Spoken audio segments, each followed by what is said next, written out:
everyone, in this video we are going to learn how to calculate the number of spectral emission lines in a simple quantum system. So here we know that the energy levels are quantized as En equals n squared times the ground state E1, whose energy is 1 electron volt. We are also given that this system is bombarded by 24 electron volt photons. Now let's sketch the energy levels of this system.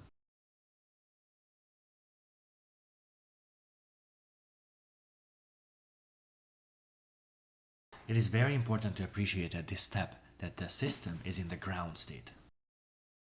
This system is then bombarded with 24 electron volt photons.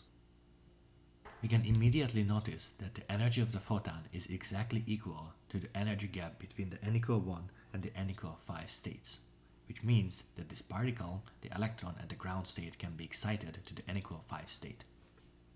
Once the particle is up in the n equal 5 state, we just have to calculate the number of possibilities for falling back into the ground state, while keeping in mind not to double count any of the spectral emission lines. The first possibility for this particle is to fall back into the ground state. This is going to produce a spectral emission line.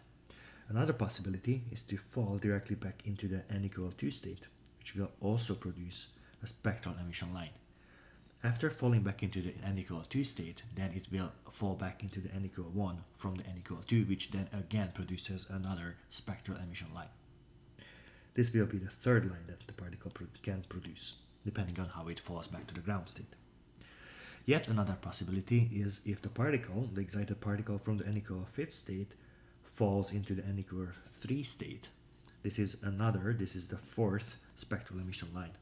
From the n equal 3, it can fall back directly to the n equal 1, which is now another spectral emission line. This is going to be number 5. It could also fall back to n equal 2 from the n equal 3, which now produces yet another spectral emission line.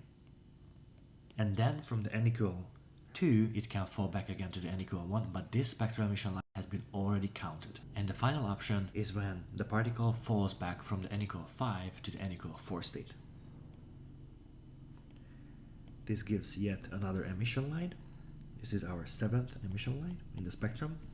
Then from the n equal 4, we can fall back either directly to the n equal 1. This is going to be the 8th emission line. Or from the n equal 4, we can fall back to the n equal 3. This is going to be our 9th emission line. And finally, the last emission line arises when the particle falls from the n equal 4 state down to the n equal 2 state. Note that all other possibilities, such as falling from the n equal 3 to the n equal 1, or n equal 3 to n equal 2, or n equal 2 to n equal 1, has been already counted. Thus, our final answer is that there are 10 spectral emission lines for this quantum system.